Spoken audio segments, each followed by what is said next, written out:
Et c'est pour ça que je parle du DSI agile. Le DSI, il n'existe pas dans les manifestes agiles, il n'existe pas dans les descriptions, dans les process, dans les frameworks, mais le mot que tu veux, des différentes méthodes, il n'existe pas.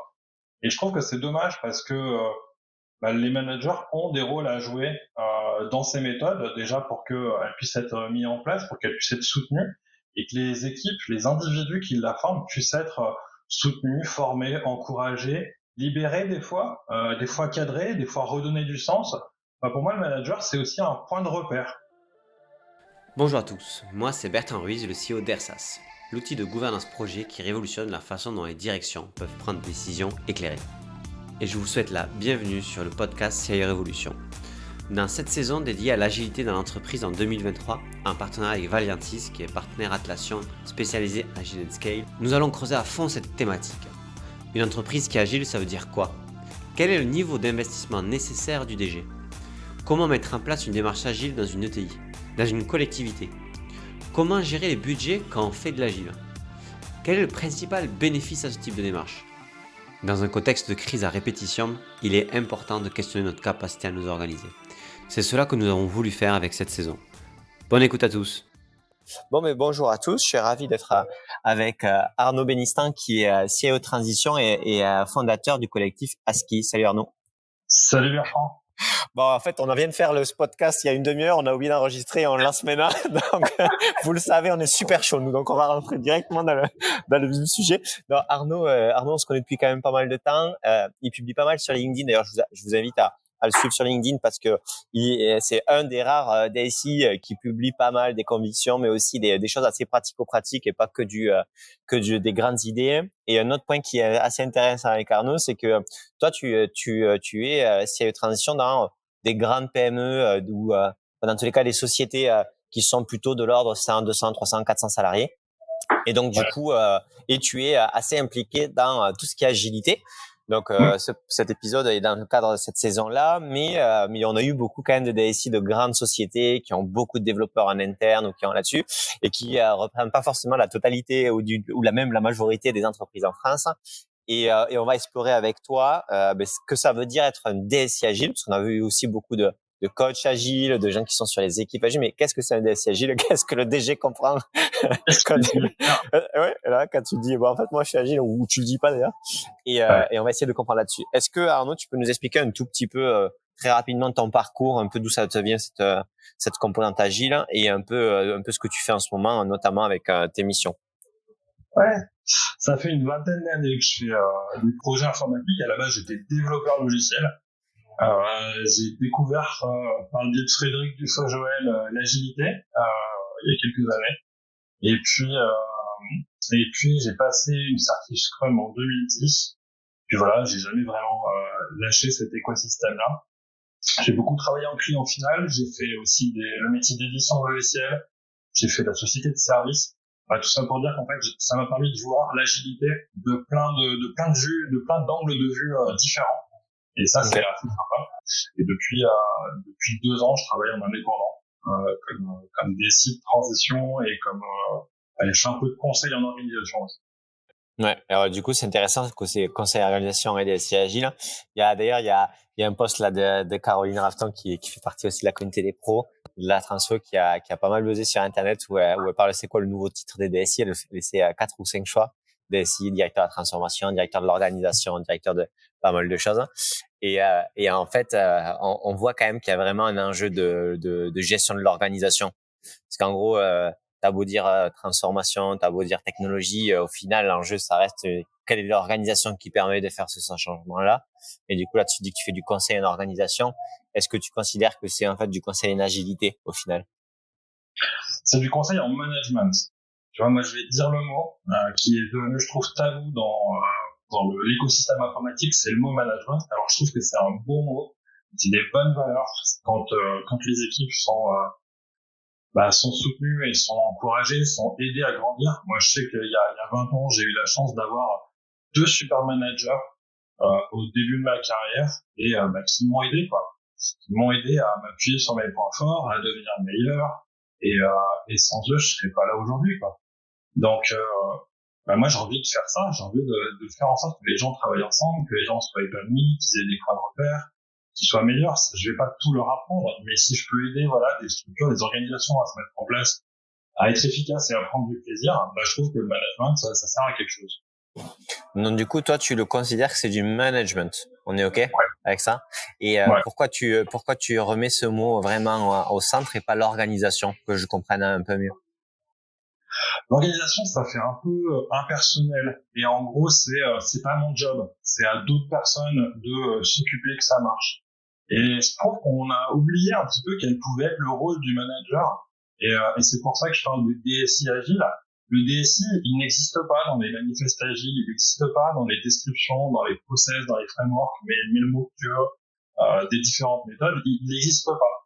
Et je trouve que c'est dommage parce que les managers ont des rôles à jouer dans ces méthodes, déjà pour qu'elles puissent être mises en place, pour qu'elles puissent être soutenues, et que les équipes, les individus qui la forment puissent être soutenus, formés, encouragés, libérés des fois cadrés, des fois redonnés du sens. Enfin, pour moi, le manager, c'est aussi un point de repère. Donc voilà, c'est pas à l'organisation un truc un peu abstrait de se débrouiller avec les méthodes, c'est au manager de soutenir ça et de créer les conditions pour que ça puisse être mis en place. OK. Et est-ce que tu penses pas que le côté management, il est centré sur ton équipe alors que l'organisation, elle est centrée sur le côté transverse?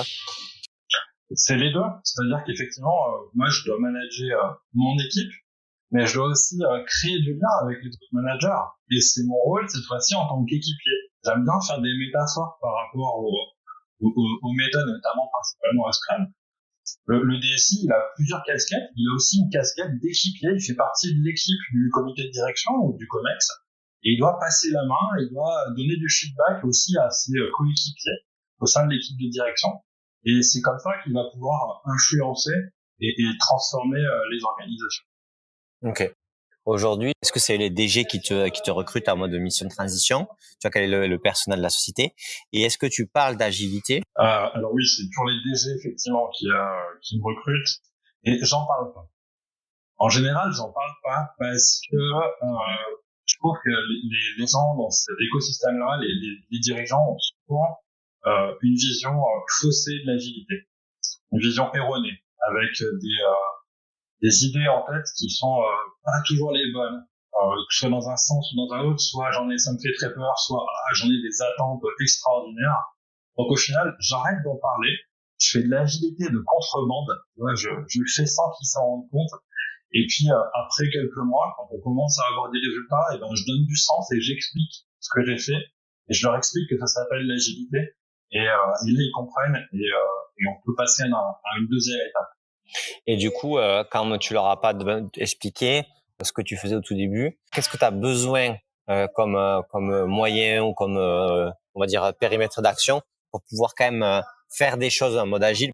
Est-ce que du coup il y a une espèce de minimum de lâcher prise? Est-ce qu'il a déjà fait? Est-ce que c'est parce que ça a déjà pété donc du coup tu as un peu carte blanche pendant les premiers mois? Qu'est-ce qui fait que tu arrives sans lui dire à faire avancer le schmilblick? Alors, t'as jamais carte blanche, ça n'existe pas dans les entreprises. Malgré tout, tu peux avoir une belle liberté. Et par quoi ça commence? C'est par un diagnostic qui est partagé. C'est-à-dire, quelle que soit la forme, la manière de le faire, des rapports d'étonnement, des choses plus formelles, des audits, etc., on partage des points de douleur. On partage des axes d'amélioration. Et puis, on va les prioriser ensemble. On va dire, OK, donc le premier sujet qui va être important de traiter, ça va être celui-là. OK. Et ben, moi, pour faire ça, je vous propose qu'on fasse ça et qu'à telle date, on ait fait telle chose. Et en fait, je commence tout doucement à lui montrer que, tiens, on va essayer de construire une vision ensemble de l'organisation. Et puis, on va essayer d'avoir des petites victoires ensemble. Donc, je lui donne cette notion de petits livrables. Des livrables, des petites améliorations au bout de 2 mois. Des petites améliorations au bout de 4 mois, au bout de 6 mois. Et il voit que son organisation, elle va changer, elle va bouger de manière itérative. Et régulièrement, il sait qu'il aura la main pour venir modifier la manière de faire, la roadmap de transformation que je vais proposer. Et en fait, je le remets lui aussi dans son rôle de responsabilité. Et les problèmes, c'est souvent les mêmes. C'est des problèmes de visibilité, c'est des problèmes de communication, c'est des problèmes d'engagement. Engagement d'équipe, qu'elle soit dans l'équipe IT ou ailleurs, c'est toujours ces sujets-là qui reviennent. Donc, quand on commence à rendre les choses visibles, comment fonctionne l'équipe, où on en est des projets, et ben ça fait bouger le système. Et c'est là où après le DSI doit être un petit peu malin et comprendre quels sont les enjeux, est-ce qu'il y a des enjeux politiques, est-ce qu'il y a des enjeux financiers, etc., pour accompagner l'organisation à trouver les bonnes structures. Donc il n'y a pas un plan établi à chaque fois. Par contre, ce que je note, c'est que les démarrages sont souvent la même chose. C'est d'abord, on va commencer à rendre visible. Ok. Et donc, du coup, pour rendre visible et créer cette itération-là, tu redécoupes les enjeux pour pouvoir livrer de la valeur plus rapidement. Souvent, moi, une des choses que j'ai du mal où j'ai du mal à échanger avec les DSI, c'est en fait le côté découpage d'un projet, des projets. Si on appelle. Souvent, j'ai quand même une très grosse réticence à le découper, par exemple, un projet CRM de 9 mois à 3 projets de 3 mois et même en 10 ans, même quasiment peut-être même 10 projets d'un mois pour pouvoir montrer, ou 12 projets d'un mois pour montrer que chaque mois on avance, on structure une valeur et qu'à chaque mois on montre ce qu'on a fait. Et ça, c'est assez compliqué de le faire ou de le comprendre. Est-ce que tu penses que c'est plus parce que ils l'ont jamais fait une fois et du coup c'est une première fois, ou est-ce que c'est plus parce que il faut si tu fais X projets tous les mois, ça veut dire que tu vas devoir montrer que tous les mois que tu as fait des choses, donc du coup recréer un petit peu ce côté délivrer en continu qui prend un peu plus de risques parce que tu pourrais montrer un échec plus rapidement. Tu vois, c'est quoi qui fait que tu penses que c'est pas ça? Parce qu'en fait, ça aurait pu être je sais pas moi, la bonne pratique partagée par tout le monde, que tout le monde le fait, et en soi, c'est pas le cas. Qu'est-ce qui fait que c'est pas le cas aujourd'hui? Je pense que tu as raison sur l'aspect, on a peur de montrer où est-ce qu'on en est, on a peur de faire des points d'avancement réguliers, et donc on va commencer à faire un petit peu l'autruche, on va vouloir commencer à se cacher, à pas montrer l'avancement, à se voiler la face et à pas être lucide. Et je pense que là, il faut être courageux. Ça fait partie des valeurs de l'agilité, c'est le courage, c'est de montrer régulièrement. Des fois, ça pique, mais je trouve qu'il vaut mieux, montrer rapidement un retard tous les mois. Donc, tu auras un retard de 15 jours que d'attendre 6 mois, 9 mois pour montrer un retard qui forcément se sera pas réglé lui-même. Enfin, en 20 ans, j'en ai pas vu souvent des problèmes qui se réglaient d'eux-mêmes sans que on décide de changer quelque chose, quoi. Donc, il vaut mieux rapidement partager ce diagnostic. Et pour moi, c'est ça l'état d'esprit de l'agilité, c'est de faire des petites itérations pour pouvoir très rapidement réagir. Okay. Donc ça peut être sur des sujets humains, ça peut être sur des sujets techno, ça peut être, ce qui est le plus souvent le cas, des sujets organisationnels. Il faut vite s'en rendre compte et trouver quelle va être faire un petit test. C'est pas grave, des choses sans enjeu. On essaye ça. Tiens, et si cette semaine on travaillait de cette manière-là, ici ce mois-ci on faisait tel meeting. Tiens, et si cette mois-ci on mettait telle personne et telle personne ensemble pour voir si ils arriveraient à faire changer les choses. Bref, à force de faire comme ça des tests et des idées qu'on essaye ensemble qui viennent bouleverser l'organisation, mais des petits changements, à force d'enchaîner des petits changements, on a fait une belle transformation sur plusieurs mois qui va livrer de la valeur. Ok. Et donc du coup aujourd'hui, si on parlait de pas d'itération, toi aujourd'hui le pas d'itération c'est un mois avec la direction, c'est pas mal pour faire un point d'état des lieux. C'est pas mal. Okay. Maximum. Et alors, moi, il y a un truc que j'ai appris d'un coach, et je trouve qu'il a tellement raison. C'est que si t'arrives pas à faire un truc en un mois, essaye de le faire en une semaine. C'est-à-dire que naturellement, quand on dit, ouais, mais en un mois, j'y arriverai pas, je vais me donner 2 mois, en fait, tu fais que prolonger encore l'échéance. Je sais plus comment ça s'appelle, ce truc-là. Ça doit être un biais humain, ça. Il y a un principe qui dit que plus tu t'attends, plus tu vas utiliser ce temps-là, en fait, pour faire cette tâche. Donc, si l'idée, c'est si t'arrives pas en une semaine, essaye de le simplifier encore plus. Si t'arrives pas en un mois, simplifie-le encore plus pour essayer de le faire en une semaine. Voilà, c'est un peu la philosophie dans laquelle j'essaie de travailler. C'est vrai qu'étant manager de transition, moi, j'ai 2 avantages très forts. Le premier, c'est que j'ai pas de carrière à faire dans l'entreprise. Donc ça, c'est génial parce que je peux être maladroit, j'ai le droit de me le tromper. Entre guillemets, je risque pas grand-chose pour moi. Donc j'ai ce droit à l'erreur un peu plus facile des fois que certains salariés. Et le deuxième, c'est que j'ai pas non plus le poids de l'histoire. Le poids des historiques, des oui mais lui, oui mais elle, oui mais machin, oui mais t'as cette histoire, et qui bloque des fois la transformation des organisations. Donc moi j'arrive avec beaucoup d'énergie, avec beaucoup d'idées, et en sachant que ma mission elle est là pour quelques mois pour transformer par contre de manière soutenable. C'est-à-dire que le but du jeu pour moi d'une mission qui est réussie, c'est qu'à la fin, l'équipe, le collectif porte ça sans que je sois aux manettes pour faire en sorte que la transformation et que les projets avancent. Donc je me débrouille pour devenir complètement dispensable et inutile à la fin de la mission. Et c'est comme ça que je vois que ça a marché, entre guillemets. Ok. Et aujourd'hui, dans les instances du coup parce qu'en fait dans l'agilité, une des difficultés, c'est l'objet commun de discussion entre une direction, entre les agistes. Alors si je le refais un peu en mode blanc ou noir, en agile, on considère que le périmètre fonctionnel ne peut pas être défini en avance de phase parce qu'on va découvrir tellement de choses, il y a tellement de choses qui peuvent changer que c'est très compliqué de prévoir. Ça, ok, on l'a tous vu dans n'importe quel projet web, etc. Par contre, dès qu'on arrive sur le no estimate, sur le pas de roadmap, on arrive sur quelque chose qui va être en opposition avec des on va dire même l'ADN d'une société, de se projeter dans l'avenir et donc du coup d'être dans une volonté de créer un chemin qui va là-dessus. Et donc du coup on peut voir une difficulté entre équipes agilistes sur le no roadmap et une direction qui a besoin de se projeter. Toi, ton point par rapport à ça, c'est quoi? Et est-ce qu'il y a un objet de discussion possible et imaginable? Bah, c'est une des raisons aussi pour laquelle je milite pour le DSI agile. Je milite sur le fait de dire les managers ont un rôle à jouer, un rôle de, alors ça peut faire un peu courroie de transmission, c'est un peu triste de dire ça, un rôle de traducteur, un rôle de je comprends les enjeux de chacun et je facilite, ce que je préfère, la discussion. Je pars mon histoire, tu as compris, bah, moi j'ai été développeur, donc je comprends les enjeux, je sais que des fois quand il y a un bug informatique, on sait sincèrement pas si ce bug-là, il y en a pour 1 heure ou pour 1 mois. Est-ce que c'est comme ça? Ok. Mais j'ai aussi passé pas mal de temps avec des dirigeants qui sont eux-mêmes salariés, qui doivent eux-mêmes rendre des comptes à des actionnaires, qui doivent eux-mêmes faire avancer une boîte, qui ont leurs propres soucis et qui n'ont pas le temps de rentrer dans ce niveau de détail, c'est normal, mais qui ont besoin d'un peu de visibilité. Ils n'ont pas forcément de la certitude, ils n'ont pas que tout soit prévisible et tenu. C'est impossible. Par contre, ils ont besoin de construire avec une équipe informatique une vision. Donc, ils ont besoin qu'on leur fasse des hypothèses. Ils ont besoin qu'on leur explique rapidement quels sont les risques, quelles sont les probabilités que ça arrive. Et là, le manager, là, le DSI il a son rôle à jouer pour justement entendre les inquiétudes de l'équipe, faire son travail de manager pour réduire les risques, faire en sorte que ces inquiétudes ne deviennent pas des problèmes qui se répètent et qu'on essaye de les résoudre. On essaie de créer de la valeur, voilà, tout ce qui est de l'agilité, et qui va aussi manager son propre patron, qui va aller manager le DG, qui va aller manager le COMEX, pour arriver à rendre et à partager de la visibilité.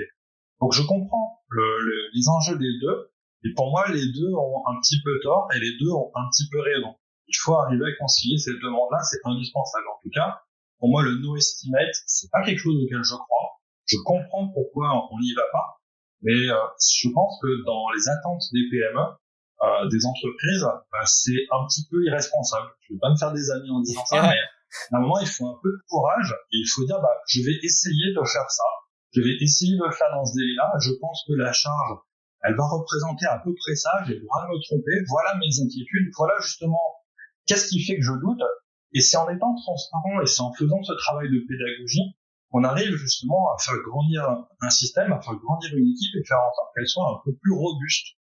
Par contre, il faut, pour arriver à ça, il faut une belle maturité d'équipe. Et encore une fois, c'est là le rôle du manager, c'est d'amener à cette équipe à avoir cette maturité.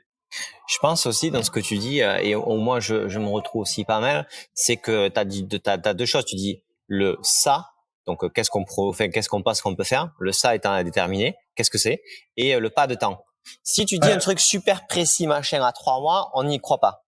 Si tu veux dire un truc plus ou moins précis, mais avec des zones de flou à 1 mois, on y croit déjà beaucoup plus. Donc, en fait, le truc déjà donc, ça veut dire quoi? C'est-à-dire, tu peux parier sur un gros truc à 3 mois, mais en étant un peu flou sur jusqu'où ça va. Et donc, peut-être qu'on fera 80%, 70% de cet objectif-là je sais pas, par exemple, nous, sur RSAS, on a un objectif de passer une partie sur serveur en cloud.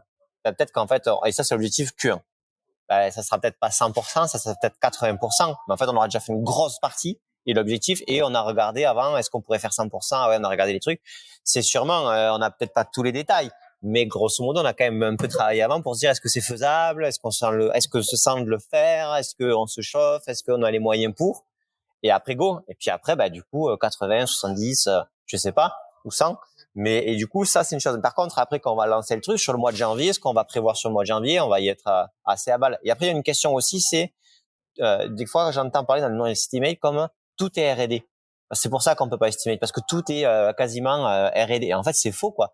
Quand tu fais du web, il y a des choses qui sont R&D, il y a des choses qui sont pas R&D. Tu vas tester une lib, tu vas tester un truc qu'on n'a jamais fait sur le truc et tout, ça c'est R&D. Donc tu peux pas prévoir à la suite de ça directement de le faire. Par contre, si tu as déjà poké ça et qu'après c'est une exécution de ça, c'est déjà beaucoup plus rapide. Donc j'ai l'impression aussi qu'en étant rendant tout homogène, on enlève un peu les Ouais, c'est en fait tout est R&D, ça voudrait dire que même tout est techno. Ouais, ça aussi. C'est-à-dire que les seuls problèmes que va rencontrer une équipe, ce sont des problèmes d'ordre technologique. Et encore une fois, moi j'ai l'impression que ces problèmes-là, c'est quoi? C'est 30% en fait du temps qu'on passe. Le gaspillage, le temps perdu, il est sur des problèmes de communication. Il est sur des problèmes de on s'est pas compris sur l'objectif à atteindre, on va faire et refaire, on va mal se préparer.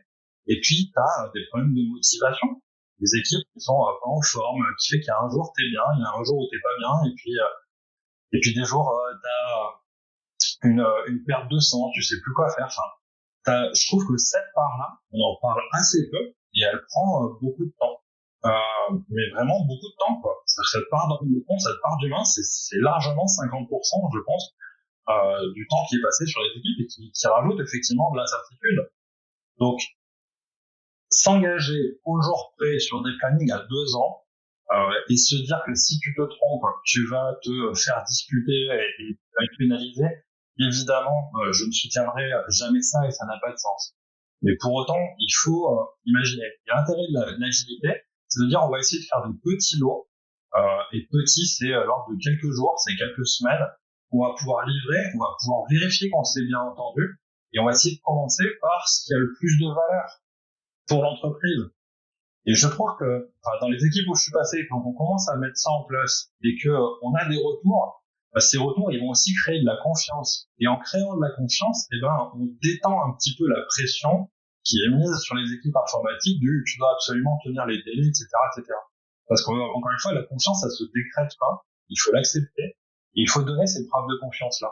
Et en livrant régulièrement, en comprenant, en créant cette relation sur un discours métier, sur la valeur ajoutée pour l'entreprise, on crée les clés de confiance qui permettent justement demain que les plannings ils seront faits, mais ça sera plus un enjeu de pouvoir et un enjeu de guerre entre l'entreprise et l'équipe informatique. Ok.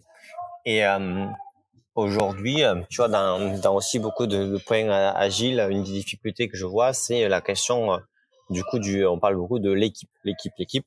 Et souvent en agilité, les frameworks ou autres, c'est très très orienté produit. Donc et en fait aujourd'hui il y a quand même beaucoup de choses qui sont faites qui sont pas avec des squads qui se connaissent depuis longtemps, avec un mec du marketing qui est dédié à ça, etc. Enfin tu vois moi la majorité des gens que je rencontre c'est ouais, ou les grands comptes, parce que les grands comptes il y a du monde et donc du coup forcément une personne dans le marketing, quand t'es associé dans le marketing tu peux le dédier, etc. Quand t'es 10 et que t'as pas de doublon sur les compétences et de compétences plus expérience ou même historique, c'est de plus en plus difficile d'avoir des gens qui peuvent faire plein de choses. Et du coup, j'ai l'impression que c'est aussi une des vraies limites en fait du modèle agile où en gros, tu as quand même une insistance sur des squads qui se connaissent bien, multidisciplinaires, et du coup, c'est à partir de là où tu crées de la valeur en continu. Moi, c'est comme ça que je le ressens. Est-ce que je pose bien le problème? Est-ce que c'est une réalité? Enfin, comment tu vois ça? Alors effectivement, la plus grande partie de l'écosystème économique français, c'est ni des grands groupes ni des startups, c'est un gros tissu de PME et qui eux sont en pleine transformation. C'est pas facile pour eux. Alors, dans les PME, je vais quand même mettre des grosses PME qui sont à 200, 300, 400 personnes, 400 salariés, qui commencent à avoir une équipe informatique et qui ont des vraies transformations à faire, qui partent de systèmes informatiques qui ont peut-être quelques années, qui ont aussi des projets d'intégration, de fusion entre sociétés, de rachat, d'internationalisation, qui ont des équipes de vente qui ont envie de mettre en place des CRM, qui savent pas quel produit acheter, comment les intégrer, et puis il y a les aspects de cybersécurité, comment je fais pour prioriser. Enfin, t'imagines, j'ai vu des DG qui savaient pas si ils devaient commencer par faire une migration de ERP ou mettre en place une politique de cybersécurité. Là, quand t'es directeur général, c'est pas facile comme question à répondre. Personne n'a une réponse toute faite à ces sujets-là, quoi. Donc, il faut arriver à être accompagné. Mais encore une fois, l'agilité, elle peut t'aider. Si tu fais de l'agilité from the book, en disant, si j'ai pas de développeur, je peux pas faire d'agilité, effectivement, t'iras pas bien loin. Mais si t'as compris cet état d'esprit itératif, de démo, qui va inclure les autres directions métiers, qui va essayer de prioriser, qui va essayer de comprendre quelle est la valeur, qui va chercher l'engagement de l'équipe. L'équipe, elle peut être en externe. L'équipe, ça peut être des prestataires, ça peut être des partenaires avec qui tu veux, peu importe. Mais tu peux les faire travailler en disant, voilà, moi, j'ai envie qu'on fasse une démonstration ensemble, qu'on fasse un point tous les 15 jours, en incluant la direction générale, en montrant l'avancement, etc. Tu peux arriver à faire de l'agilité, même si tu n'as pas d'équipe de développeurs. C'est pas un problème. Comment, dans une PME où il n'y a pas ce côté doublonnage des compétences et des expériences de manière, on dirait, répandue, comment tu traites cet enjeu-là? Je suis un peu con quand je suis. Okay. Franchement, des fois, il faut jouer au con. J'ai toujours rencontré des patrons de boîtes qui avaient compris ça. Et ça a été tant ma surprise. C'est-à-dire qu'ils ont compris qu'il fallait impliquer les directions métiers dans les projets informatiques parce que sinon, il n'y avait pas l'adhésion derrière des équipes et des utilisateurs. Donc ça, moi, j'ai jamais rencontré de patron qui n'avait pas compris cet enjeu-là. Par contre, est-ce que l'homologue que je vais avoir, directeur de BU, directeur de marketing, directeur de gestion, il aura l'envie, il aura la dispo, il aura l'état d'esprit de le faire? Là, c'est un peu du hasard. Et pour le coup, ce que je disais tout à l'heure, je vais jouer au con. C'est-à-dire qu'effectivement, les projets où les gens sont impliqués, ils avanceront plus vite. Et puis, le patron de BU qui se donne pas de temps, soit lui, soit des équipes, pour contribuer au projet, je vais expliquer au patron de l'entreprise que ce projet-là, on va pas le faire avancer, quoi. J'ai pas les ressources en face qui nous permettra de bien préparer le projet. Donc, pour optimiser le budget et pas perdre de temps à faire des choses qui seront pas bonnes, on va consacrer notre énergie là où l'entreprise est prête à avancer. Et puis, soit ça va bouger politiquement au sein de la boîte, soit d'un coup, la personne va se rendre compte que, si tu fais pas ça, tu veux pas avancer, tu me fais un peu du chantage. Oui, c'est ça. Et puis, d'un coup, c'est pareil, ça peut réimpliquer la personne à se dire, ok, comme j'ai quand même des enjeux et j'ai besoin que ces projets-là avancent, je vais me mettre à m'impliquer. Et puis, s'il le fait pas, il le fait pas, et puis le projet avancera pas, et c'est peut-être que finalement, le projet n'était pas si prioritaire que ça pour l'entreprise. Et tant mieux, on est parti sur un autre projet, on a fait d'autres choses. Ok.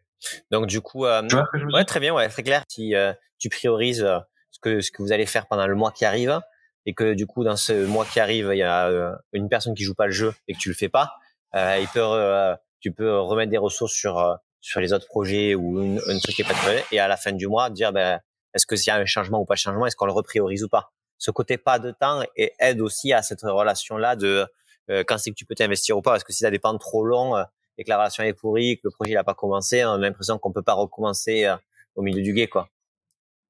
C'est pour ça que avoir une vision, si on veut pas parler de planning parce que ça heurte les équipes techniques, j'aime bien quand même parler d'une vision. Elle peut être macroscopique, mais au moins qu'on se partage une vision à 6 mois. Pour des raisons toutes simples. Le patron de BU dont je vais devoir avoir besoin de lui et de ses équipes, il peut pas subir ma demande du jour au lendemain. Je peux pas lui dire, écoute, lundi, il faut un gars de ton équipe pendant 2 jours par semaine, pendant 3 semaines. Je comprends que lui, ils peuvent pas libérer ses équipes comme ça. Par contre, je pense que si on anticipe et qu'on dit, voilà ce qui va se passer, voilà ce qu'on veut faire, voilà quel est le projet, voilà, est-ce que tu as envie qu'on le prépare ensemble, etc. Pour y arriver, moi, je sais que j'aurais besoin à peu près de cette personne, ou de cette compétence-là pendant à peu près tant de temps. Et ça l'aide, à se préparer.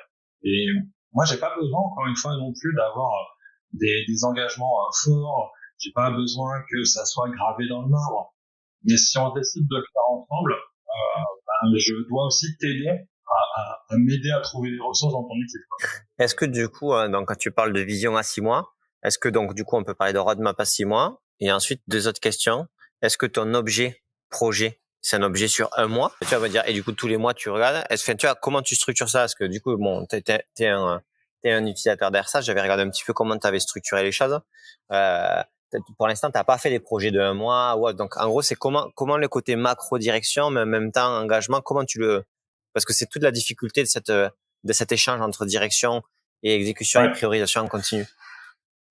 Et je la traite comme on devrait traiter un backlog agile. C'est-à-dire que normalement, un backlog agile, on te dit, voilà, t'as ta pile de fonctionnalités qui sont là, t'essaies de les prioriser.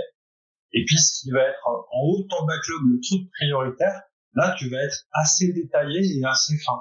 Par contre, ce qui est plus loin, t'as une vision un peu grossière. Et ma roadmap, elle est faite de cette manière-là. Donc, j'essaie d'avoir une roadmap à 12 mois, à 12, 14 mois.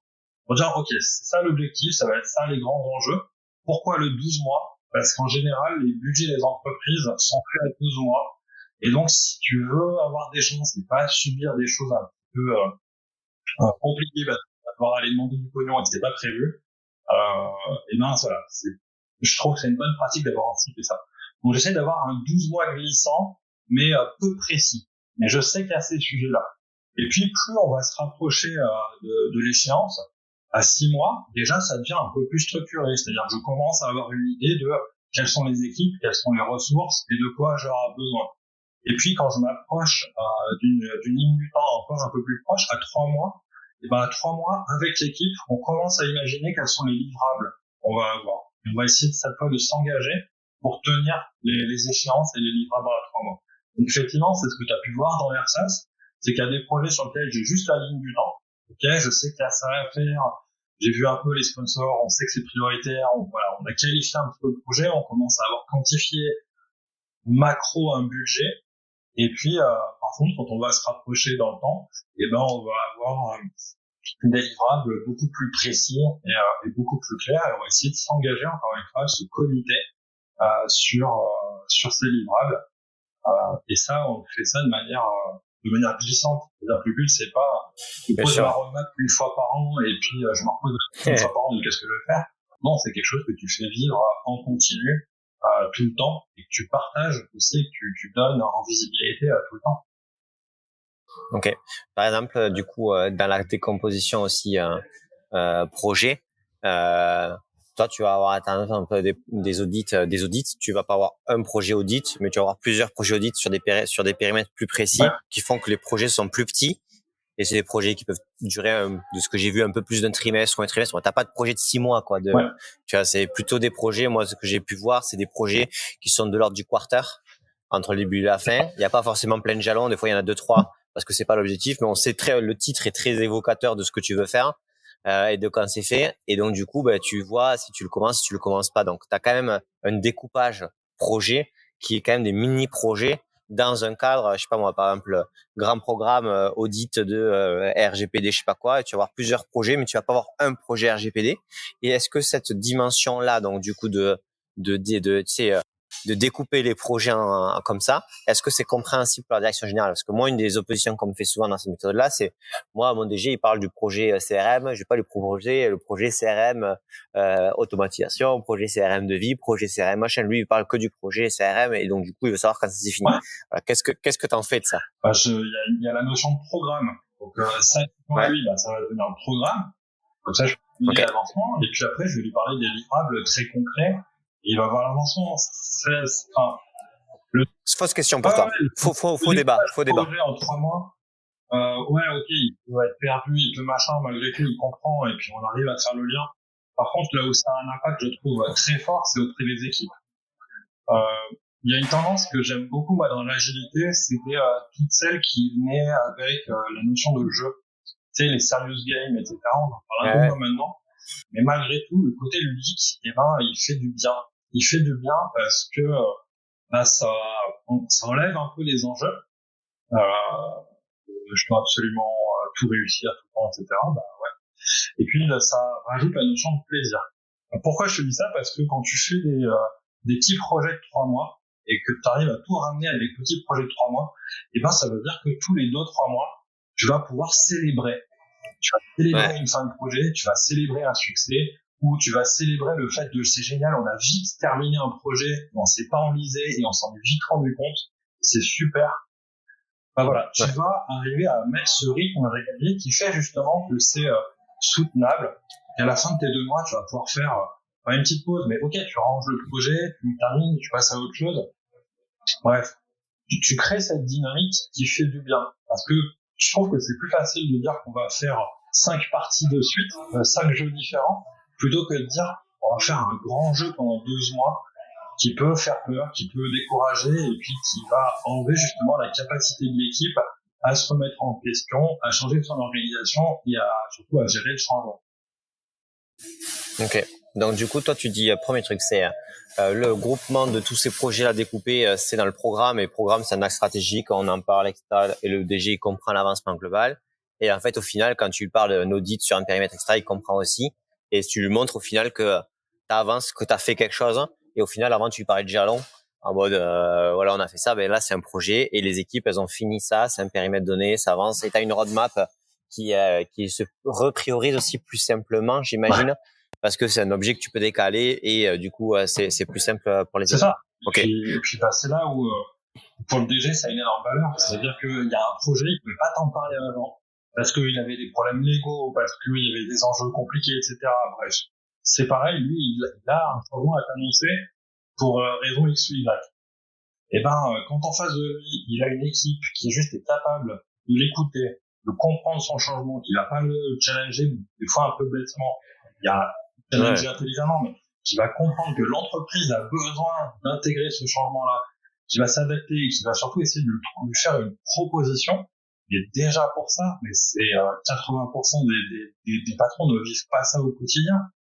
Donc je trouve que quand une équipe arrive à faire cette réponse-là, et c'est pas pour répondre au patron, le patron il incarne juste l'enjeu de l'entreprise. Et voilà, une équipe qui arrive comme ça à changer sa roadmap, à s'adapter, à répondre aux changements pour aider l'entreprise à passer un cap à un peu de temps et donner une réponse, donner une vraie valeur ajoutée, et c'est tellement génial. Et les équipes se sentent reconnues parce que ça se voit quoi, derrière. Un des trucs qui me fait penser, tu sais, on parlait de l'objet commun, l'objet de discussion. Si tu as un objet projet à un maximum 3 mois, en fait, c'est déjà un objet de discussion commun. Et en fait, le titre du projet, il donne quand même le là. On n'a pas décrit tout ce qu'on mettait, le cahier d'échange, etc. à l'intérieur. Donc, il y a quand même un périmètre qui est flottant là-dessus et qui peut être reprécisé si besoin. Et du coup, c'est déjà un objet de discussion. Après, la façon dont tu priorises à l'intérieur, dont tu vas dans le détail, etc., arrive un peu plus tard parce que du coup, faut mettre les mains dans le cambouis pour voir les choses. Mais ce découpage-là par projet 3 mois fait déjà, ça veut dire qu'il y a déjà eu une réflexion de la problématique globale, comment on peut la découper, comment on peut isoler parce qu'on n'a pas besoin des mêmes personnes pour chacune de ces problématiques-là. Et donc du coup, il y a déjà eu tout ce découpage en fait de réflexion de comment on va aborder cette problématique-là globale d'audit, qui est en fait le métier du DSI, c'est-à-dire un gros bousin compliqué. Comment on le découpe pour qu'on puisse le travailler ensemble de manière la plus efficiente possible.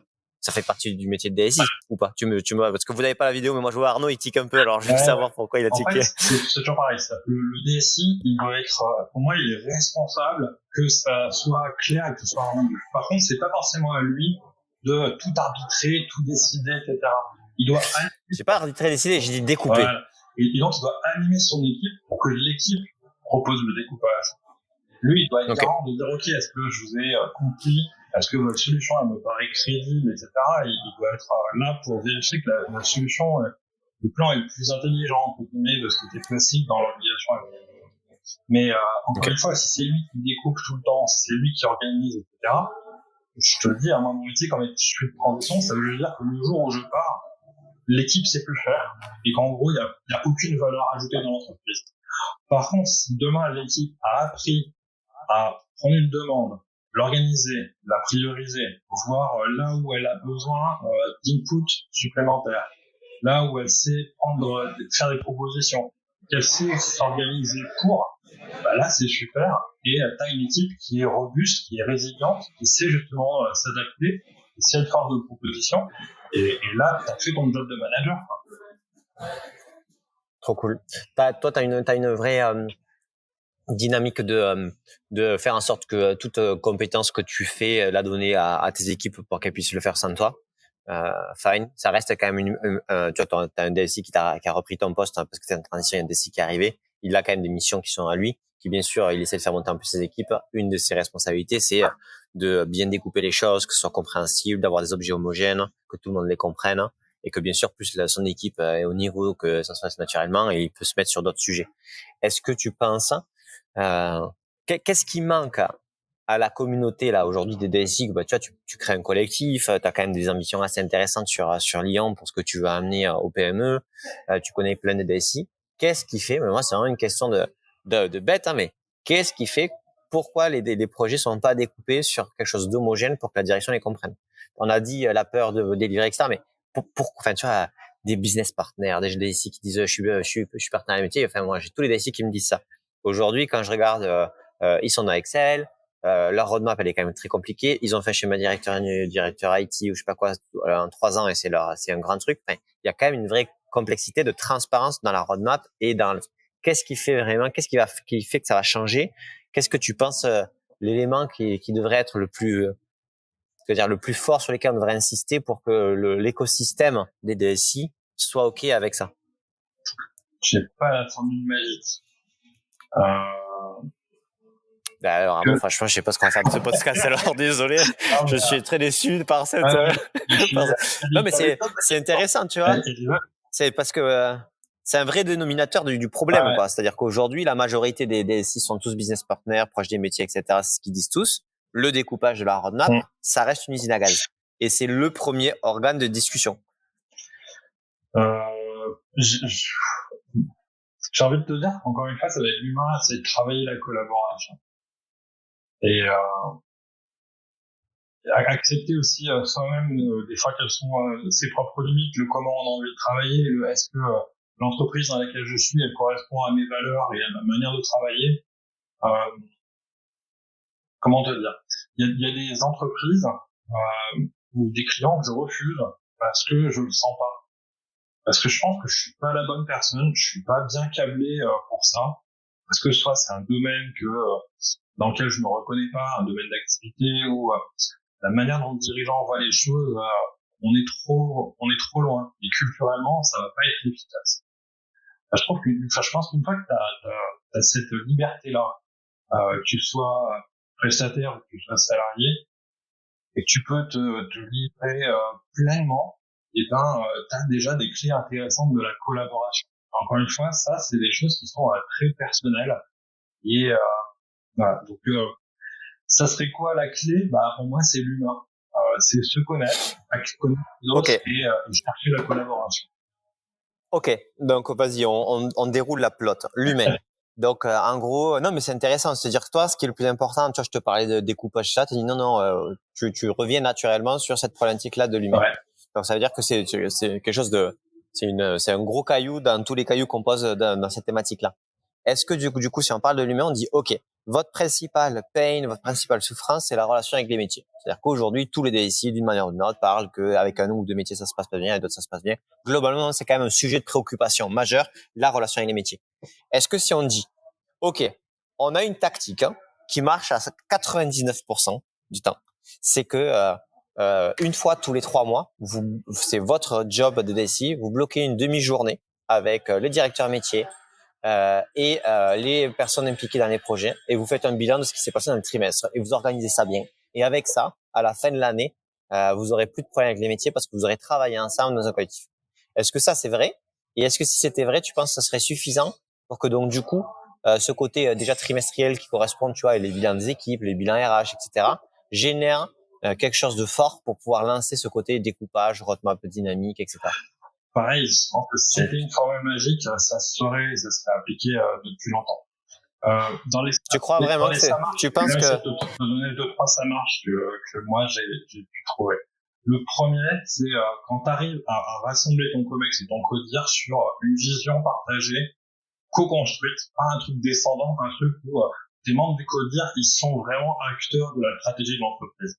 Quand t'as ça, quand t'as déjà un vrai collectif au sein du CODIR, ça change tout. Quand tu l'as pas, quand chacun a ses objectifs, est en mode et dit moi je vis pour ma prime, j'en connais qui sont comme ça, Ça, c'est terrible. Et en tant que DSI, il faut que tu comprennes où est-ce que tu es en train de mettre les pieds et quels sont les enjeux. Et à savoir que ce combat-là, tu pourras pas le gagner. Et je pense qu'il faut l'accepter à un moment. Tu peux pas sauver tout le monde. Il y a des gens, c'est foutu. Voilà, ceux-là, il y a des combats, je les mènerai pas. Par contre, je vais essayer d'aller les mener là où ça a du sens. Ça veut dire que là où ça a du sens, avec ceux qui sont ouverts et qui ont envie de collaborer, il faut comprendre quels sont leurs enjeux organisationnels. Eux, c'est quoi leur mission, c'est quoi leur rôle dans le système, et qu'est-ce qu'ils attendent justement de l'informatique. Et là, il faut trouver avec eux leur mode de collaboration. Il y a des gens qui vont adorer, tiens, on se fait super régulièrement des points informels parce que je suis hyper créatif, j'ai tout le temps des idées, je suis pas très structuré. Ok, je vais trouver la manière de collaborer avec toi et d'aller te rencontrer. Des gens qui ont par contre très peu de temps, qui veulent qu'on leur fasse des points de synthèse très formels. Voilà. Et en gros, c'est s'adapter au mode de fonctionnement de chacun. Mais par contre, pour ça, encore une fois, on revient à l'humain, c'est-à-dire il faut s'intéresser aux enjeux, aux questions, au mode de fonctionnement des collaborateurs que tu vas avoir autour de toi, que ce soit des gens de ton équipe ou que ce soit tes pairs au sein du CODIR. Il faut s'intéresser à l'humain et à ces enjeux derrière. Ok. Et donc du coup, toi tu dis il y a pas de secret, il y a pas de formule magique et tout ça. Je suis ok. Et de toujours se recentrer sur le contexte. Hein. Mais tu vois, enfin c'est bête à dire, mais tu découpes bien les projets de 3 mois par truc de 3 mois et tu considères que c'est un truc qui fait la différence dans ta capacité à livrer ou autre. Donc ça veut dire quand même qu'il y a des axes forts qui marquent une différence. Et si tu parles que c'est l'humain, ça veut dire que là tu positionnes le problème au niveau du CODIR en disant je dois tant que le CODIR est pas une équipe à part entière, un collectif à part entière, ça va être très compliqué d'avancer. Donc premier problème, c'est ce problème-là, on doit le traiter d'une manière ou d'une autre. On doit faire en sorte que ça s'est traité. Et le second truc, c'est comment je crée du lien entre mes équipes et les équipes métiers pour que la discussion et la priorisation et le travail se fassent mieux. Si on parle d'humain, c'est 2 enjeux. Ok, comment on traite ces 2 enjeux-là et si on arrive à les traiter, tout ira beaucoup plus facilement après. C'est ça. C'est ça. C'est-à-dire que vraiment, pour moi, le DSI, et notamment le DSI agile, c'est un facilitateur de l'organisation.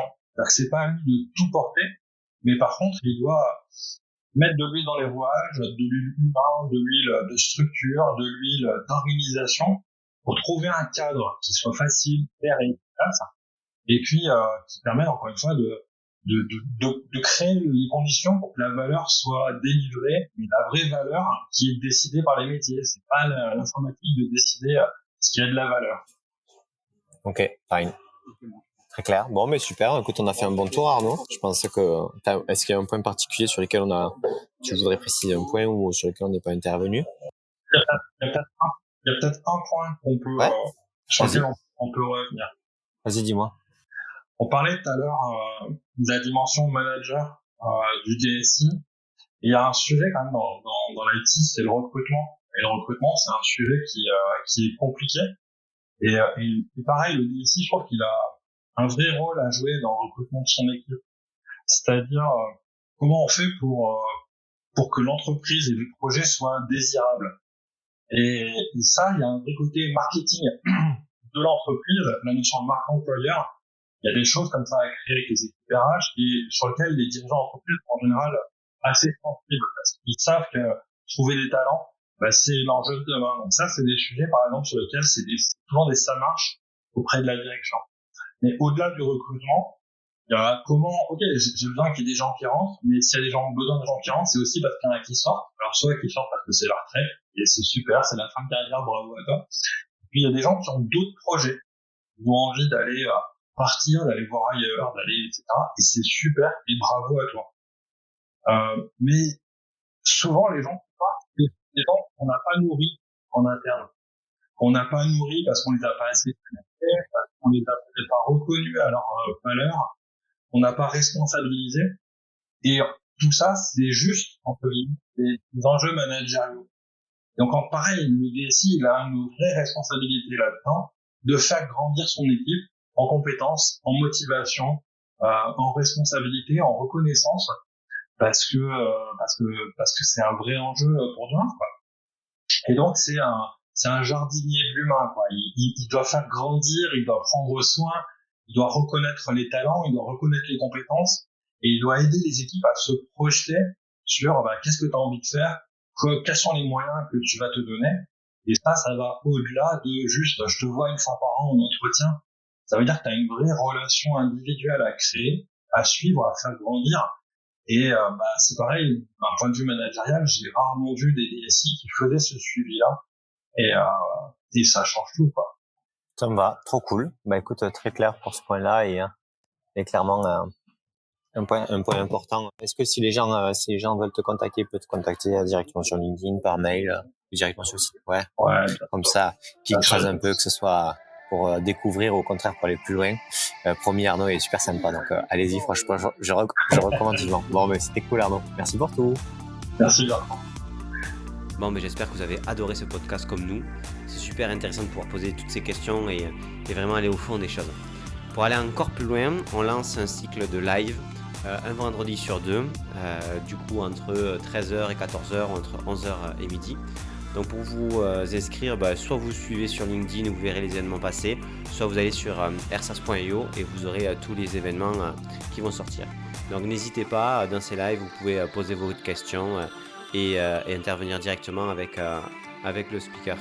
Et en attendant, bien sûr, n'hésitez pas à partager le podcast sur LinkedIn et à le noter sur Apple Podcast ou sur Spotify. Merci à tous.